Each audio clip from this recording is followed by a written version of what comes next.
During the Tend and Create retreat, we worked on a collaborative painting together. This was a lot of fun to play, try out a bunch of the mark making materials, and get comfortable before taking it to your own canvas. It was really fun to let loose on this canvas and just play.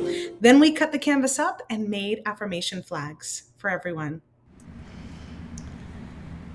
Hello, friends. So I have this collaborative art piece that we did at the retreat that I want to kind of finish and embellish with you. And I want to talk about a couple of different things. The backgrounds ended up being quite dark, but I found in some cases, like here, actually I did it on all of them, I took the Uniball Signo Secura gel pen, white gel pen, and I went around my I am words, and now you can see that those stand out much more clearly. The other thing I'm going to do, I think I'm just going to take some paint in some lighter tones.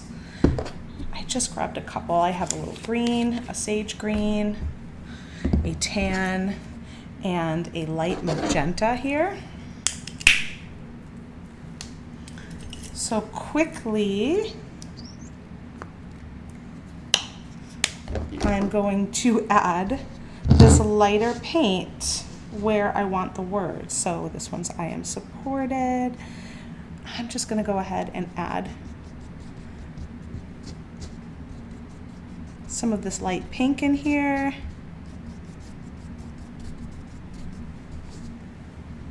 And this way I can come back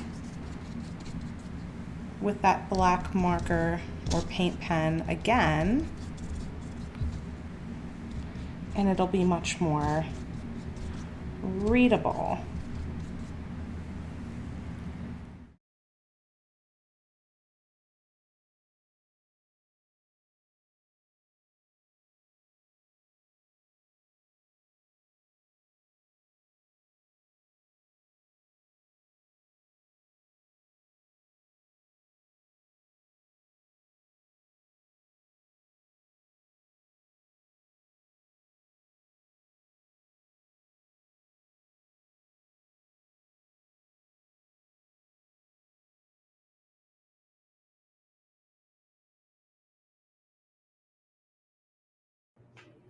All right, so once that dried, I came back with some different colors of my Posca pens in some teal and some yellow, some white or cream, and just put some more mark making on there because I like when there's a lot happening. I didn't want it to just feel like I slapped some lighter color and didn't make it very interesting. So yeah, did that.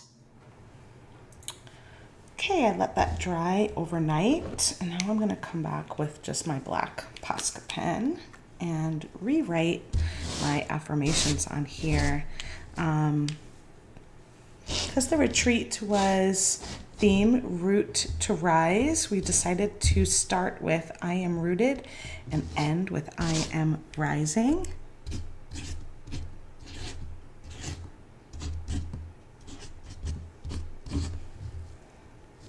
Now it's a little more easily readable.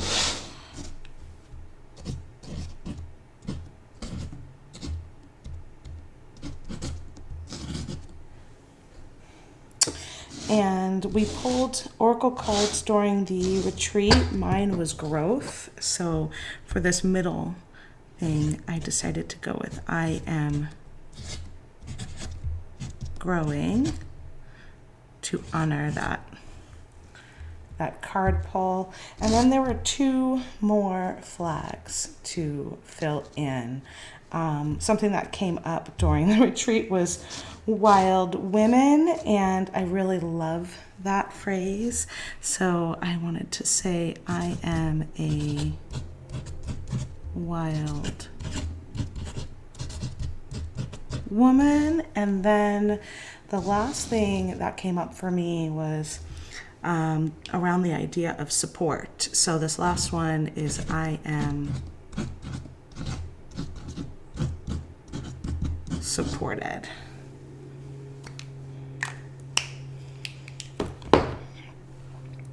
So we could stop here and just let this be our fun collaboration flags. One of the things I did on the back side was I painted some white paint on the back just to stiffen them up a little because they were a little flexible, and I wanted to kind of give them a little more structure. So by just painting a little white on the back and letting that dry, it stiffened up these little canvas flags just a little bit, not a whole lot. And then one of the other fun things that was suggested was to decorate them with some beads or some feathers. And so I'm gonna do that next. Let's do a little decorating.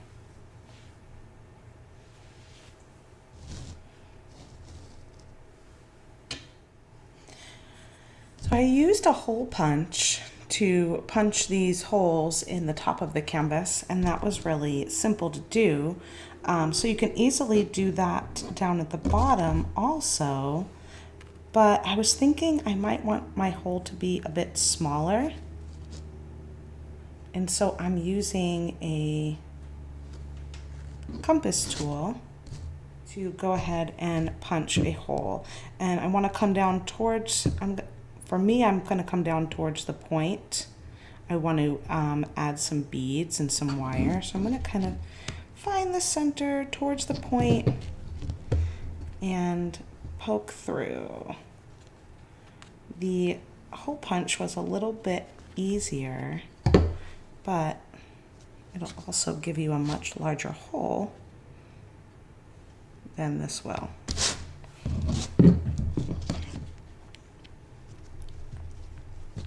Be careful not to poke your fingers as you're going through. I have my fingers around the top and the bottom, kind of cupping it like that so that I hopefully do not poke myself. And I'm kind of starting with it on the table, wiggling it. And then once I get a little tiny part popped through, then I kind of use my fingers to help push it along.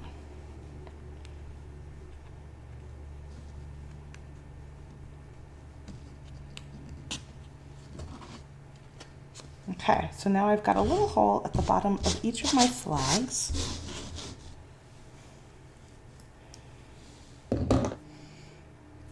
Okay, so I have a random mix of beads and little trinkets here that I have made on other little projects, and then they never went anywhere. So I pulled those together to play with the idea of putting them on the flag.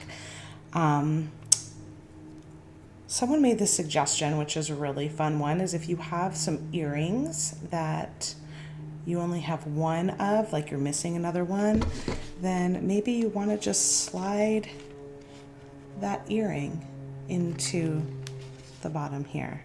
You can even use this little earring finding and just kind of pinch it so that it is closed, and let that be a dangle. I have this one, which was an earring too, and I lost the other one, but I thought it'd be perfect for Wild Woman. I have these really large rings. These are called jump rings. They have an open seam. You use pliers to open them up. So you grab a hold of one side with one plier, the other side with the other plier, and then you twist. You don't want to pull it out because then you'll ruin the integrity of the circle and you will never get it back into that pretty circle. You want to twist and wiggle it back and front. So this is an option here This is 16 millimeters, so it's nice and large, which means it'll fit through my hole and hang okay below my flag.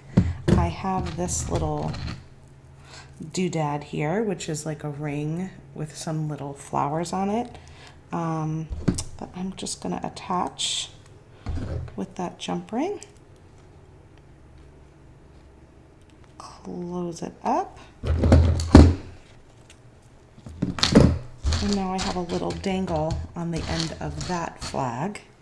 This one is a little too, this hole here is a little too small to go around this large ring. So I have to put something in between it. I have this little connector, which might work. It'll pop it down pretty low though, making it quite long. Or I can just grab a smaller jump ring. Let's see, this one will hang this way. If I do a smaller jump ring, then my face will hang this way. So a connector is better. But maybe I just have a smaller bead that I can use.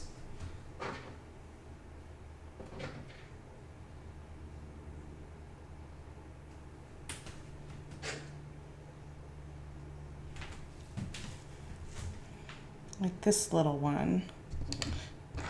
And then it's not quite as long. So let me show you how to make this, how to make a connector.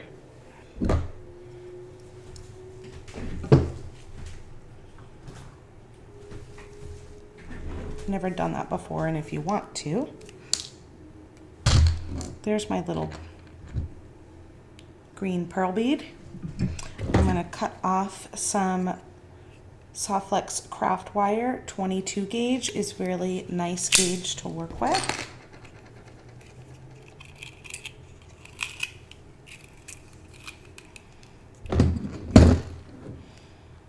So I'm going to cut myself. You don't need very much for this, honestly, but it is nice to have enough to make it easy to work with. About 2 inches is probably more than enough since we're just making a little connector. And I'm just going to use my fingers to warm up the wire a little bit, straighten it out. And I'll take my chain nose pliers, which is a flat plier, and come down about there. Let's see if I can give you a measurement.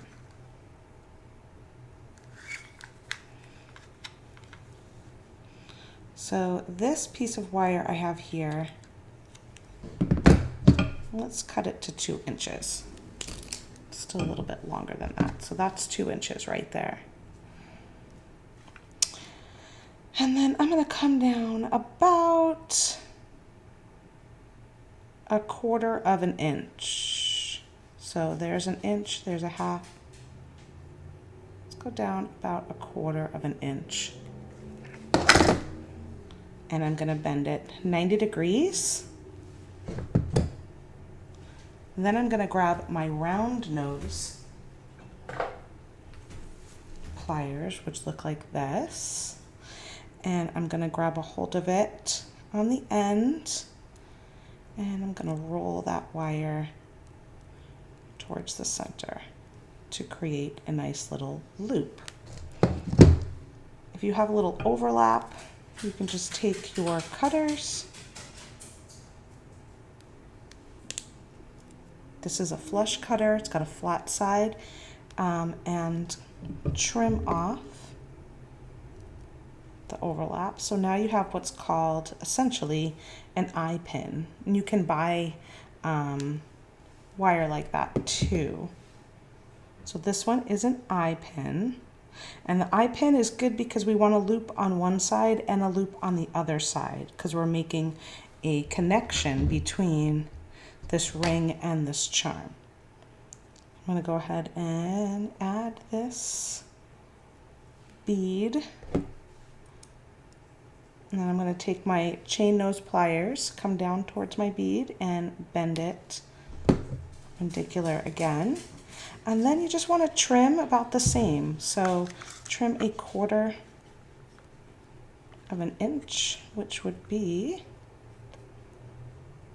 right about there.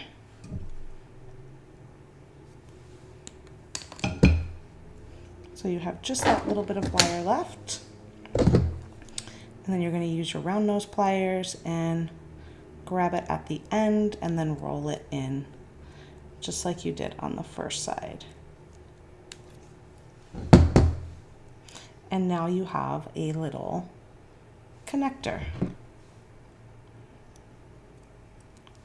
So what I'll do now is I will grab the side of the loop that has the opening and just twist it similar to like we twisted the jump ring. And I will slide on my charm. Might just have to twist it up a little bit more. Slide my charm on, then grab a hold of that end and twist it back closed. So now that's connected to the bead.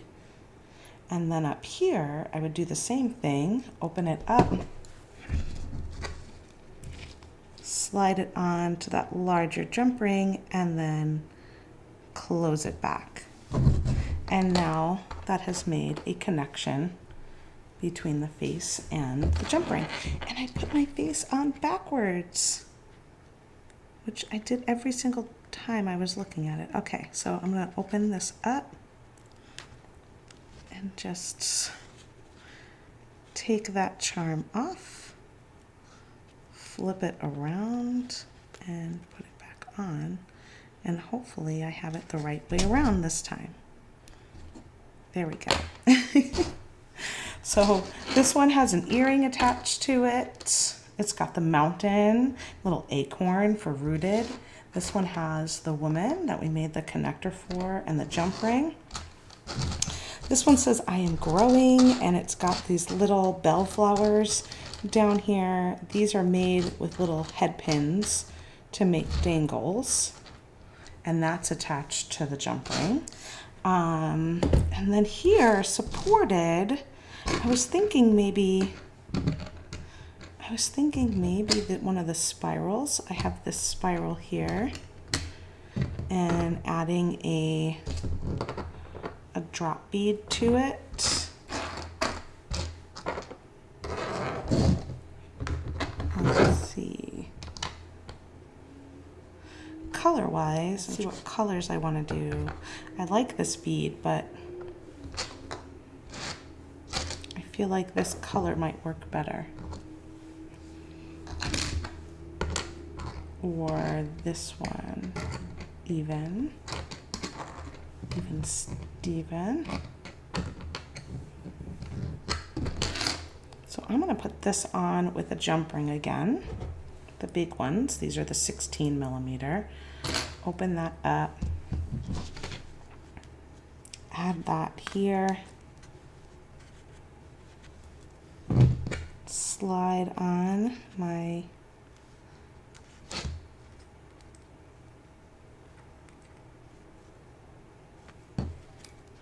little spiral, and then I do want to put a little bead hanging from here, so I'm trying to figure out which one. I like the shape of that one and the color, but I want to show you how to make a head pin now. Like if you had a head pin situation like this, where you don't want a connection, you just want one loop or a dangle.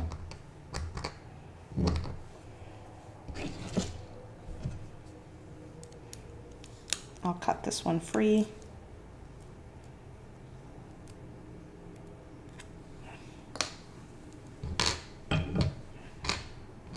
I kind of like that it looks like a little heart. It's a maple leaf that looks like a little heart. And if you have spool wire, you could use that. Again, just cut yourself 2 to 3 inches, or you could use what's called a head pin.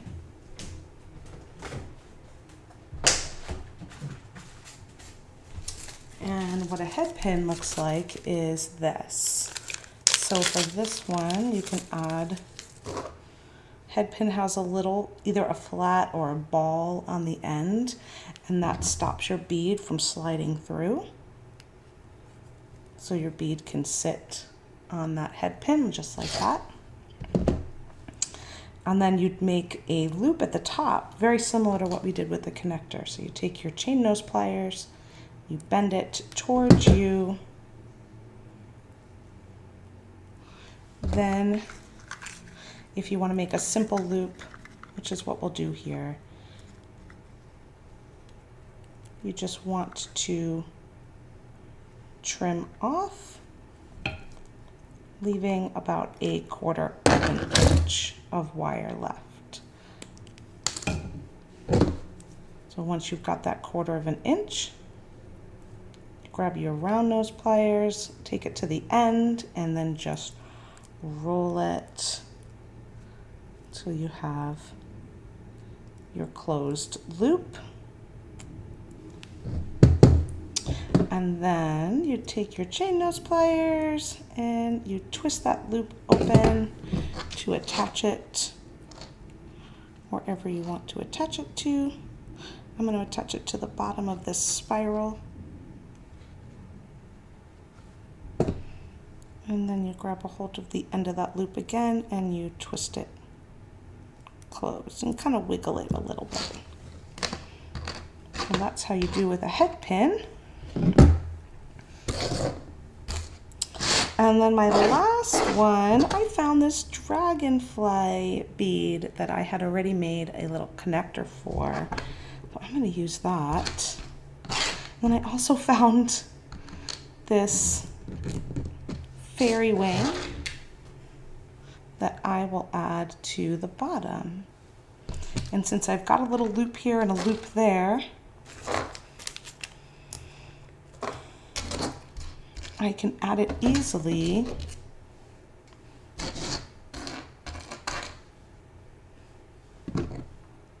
I wonder if I should use this earring hook on the end,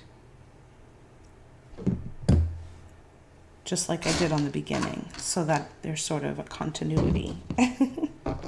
So I use that earring hook and then I'm going to pinch it so that it's a little more closed, and then add that little fairy wing on the bottom. So I could use another jump ring,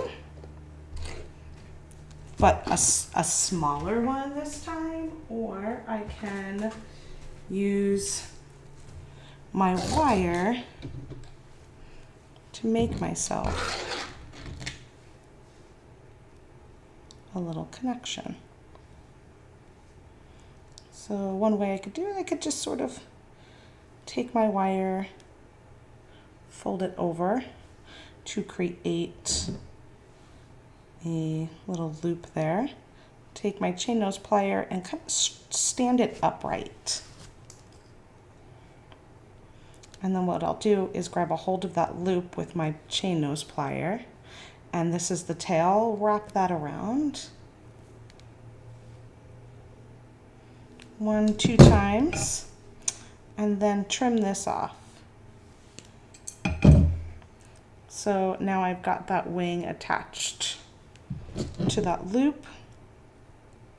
And then to make my top loop, I do the same thing I did on the other two. So take my chain nose pliers, bend it, trim the wire down to about 1/4 of an inch, and then use my round nose plier to create that round loop.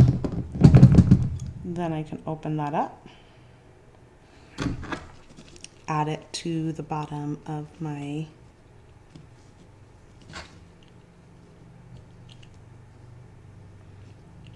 connection here, and then close it up.